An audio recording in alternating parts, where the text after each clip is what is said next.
لیکن ابھی تک آپ پہ باقاعدہ وحی نازل نہ ہوئی تھی۔ آپ کی عمر 40 برس تھی اور حسب عادت آپ غار حرا میں تشریف لے گئے تھے کہ پہلی وحی نازل ہوئی۔ یہ بخاری سے میں آپ کو پوری روایت پڑھ کے سنا دیتی ہوں، اگرچہ تھوڑی طویل ہے لیکن ہم سب کو یہ جاننا ضروری ہے۔ صحیح بخاری باب الوحی، اس میں حضرت عائشہ رضی اللہ تعالی عنہا روایت کرتی ہیں کہ حضور صلی اللہ علیہ وسلم پر وحی کی ابتدا سچے خوابوں سے ہوئی۔ آپ جو کچھ خواب میں دیکھتے تھے صبح کے اجالے کی طرح وہ ہو جاتا، یعنی جو آپ دیکھتے ویسا ہی ہو جاتا زندگی میں۔ اس کے بعد آپ خلوت گزین ہو گئے، یعنی تنہائی کی طرف راغب ہوئے۔ چنانچہ کھانے پینے کا سامان لے کر غار حرا تشریف لے جاتے اور وہاں پہ عبادت کرتے یا غور و فکر کرتے۔ جب آپ کا سامان تمام ہو جاتا تو پھر حضرت خدیجہ رضی اللہ تعالی عنہا کے پاس تشریف لاتے اور پھر واپس جا کے دوبارہ اسی طرح اپنی تنہائی میں غار میں بیٹھ کے غور و فکر کرتے، یہاں تک کہ ایک دن فرشتہ نظر آیا۔ انہوں نے کہا اقرأ، پڑھ۔ آپ نے فرمایا ما انا بقاری، میں پڑھا لکھا نہیں۔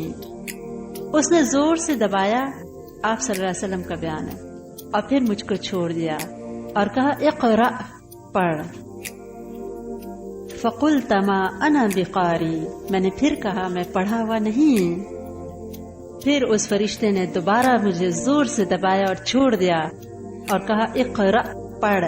پھر میں نے کہا پڑھا لکھا نہیں۔ تیسری مرتبہ دبا کر کہا پہلی وحی اقرأ بسم ربک الذی خلق خلق الانسان من علق اقرأ وربک الاکرم، پڑھ اس اللہ کے نام سے جس نے کائنات کو پیدا کیا، جس نے آدمی کو گوشت کے ٹکڑے سے پیدا کیا، پڑھ تیرا اللہ کریم ہے۔ حضور صلی اللہ علیہ وسلم جب گھر تشریف لائے تو اللہ کے جلال سے لبریز تھے۔ آپ نے حضرت خدیجہ رضی اللہ تعالی عنہا سے فرمایا مجھ کو کپڑا اڑا دو، زملونی زملونی، مجھے کپڑا اڑا دو، مجھے کپڑا اڑا دو۔ جب ان کو کپڑا اڑایا گیا تو کچھ ہیبت کم ہوئی۔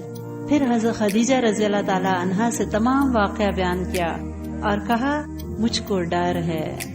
آپ اندازہ لگائیں نا ان کی دہشت کا، اس غار کی تنہائی اور پھر فرشتے کا نمودار ہونا، اور پھر اس فرشتے نے کس طرح بھیجا ہوگا کہ آپ کا سینہ جاری ہو گیا تھا اور آپ نے وہی دہرائی تھی پیچھے۔ جب کہا مجھ کو ڈر ہے، حضرت خدیجہ رضی اللہ تعالی عنہا نے کہا آپ پریشان نہ ہوں۔ اب ایک بہترین بیوی کا کردار دیکھیے، کس طرح آپ صلی اللہ علیہ وسلم کو تسلی دے رہی ہیں۔ یہ بخاری کی روایت جاری کرتی ہوں کیونکہ آپ صلہ رحمی کرتے ہیں، بے کسوں اور فقیروں کے معاون رہتے ہیں، مہمان نوازی اور مصائب میں حق کی حمایت کرتے ہیں۔ اس کے بعد وہ آپ صلی اللہ علیہ وسلم کو اپنے چچا زاد بھائی ورقہ بن نوفل کے پاس لے گئیں، جو کہ مذہباً عیسائی تھے، عبرانی زبان جانتے تھے اور عبرانی زبان میں انجیل لکھا کرتے تھے۔ اب وہ بوڑھے اور نابینا ہو گئے تھے۔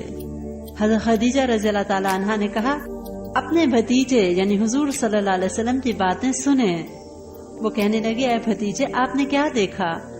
آپ صلی اللہ علیہ وسلم نے واقعہ کی پوری کیفیت بیان کی تو انہوں نے کہا یہ وہی ناموس ہے جو موسیٰ علیہ السلام پر اترا تھا۔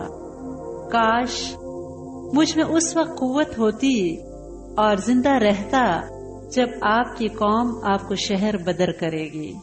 حضور صلی اللہ علیہ وسلم نے پوچھا کیا یہ لوگ مجھے نکال دیں گے؟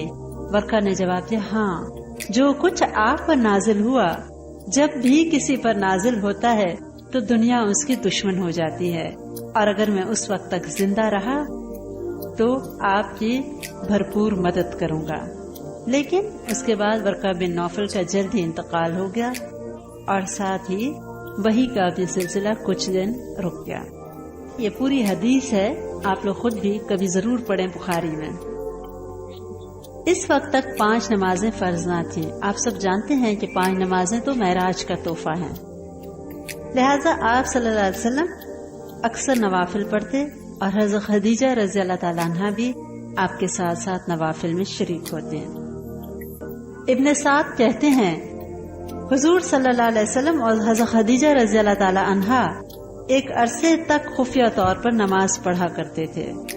ایک مرتبہ عفیف الکندی سامان خریدنے کے لیے مکہ آئے، ایک شخص کا نام ہے، اور آپ صلی اللہ علیہ وسلم کے چچا حضرت عباس رضی اللہ تعالیٰ عنہ کے گھر رہائش پذیر ہوئے۔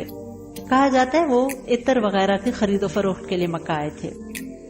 وہ کہتے ہیں صبح کے وقت ایک دن میری کعبہ کی طرف نظر پڑی تو میں نے دیکھا انتہائی حسین اور خوبصورت ایک انسان جو جوان تھے، یعنی آپ صلی اللہ علیہ وسلم۔ کہتے میں نہیں پہچانتا تھا، دیکھا انتہائی خوبرو انسان آئے اور کعبہ میں آ کے ہاتھ اٹھا کے سینے پہ انہوں نے باندھ لیے، اور اس سے پہلے اچھی طرح انہوں نے چہرہ اور ہاتھ پاؤں دھوئے۔ جب انہوں نے ہاتھ سینے پہ باندھے تو دیکھا کہ ایک پیارا سا لڑکا چھوٹا آیا اور وہ بھی آپ صلی اللہ علیہ وسلم سے دائیں جانب کھڑا ہو گیا۔ اس کے بعد میں نے دیکھا کہ ایک خاتون آئیں اور وہ بھی آ کے ان دونوں کے پیچھے کھڑی ہو گئیں، اور یہ لوگ اس طرح ایک مخصوص طریقے سے عبادت کر رہے تھے جیسے ہم اب نماز کہتے ہیں۔ کہتے ہیں جب وہ لوگ چلے گئے تینوں تو میں نے حضرت عباس رضی اللہ تعالیٰ عنہ سے کہا کہ کوئی عظیم الشان واقعہ پیش آنے والا ہے۔ حضرت عباس رضی اللہ تعالیٰ عنہ نے جواب دیا ہاں۔ پھر انہوں نے کہا کیا تم جانتے ہو یہ کون تھے؟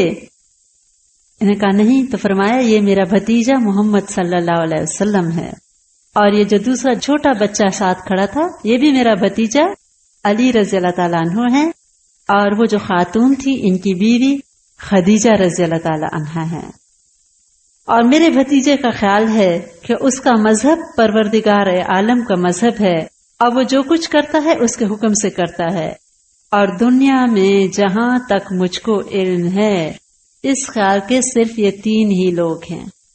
اس وقت تک ان تینوں کے سوا اور کوئی بظاہر مسلمان نظر نہ آیا تھا۔ کچھ لوگ کہتے ہیں کہ یہ روایت ضعیف ہے، لیکن امام بخاری رحمۃ اللہ علیہ نے اپنی تاریخ میں اس واقعے کو درج کیا ہے، اس لیے اس کو صحیح کہا جاتا ہے۔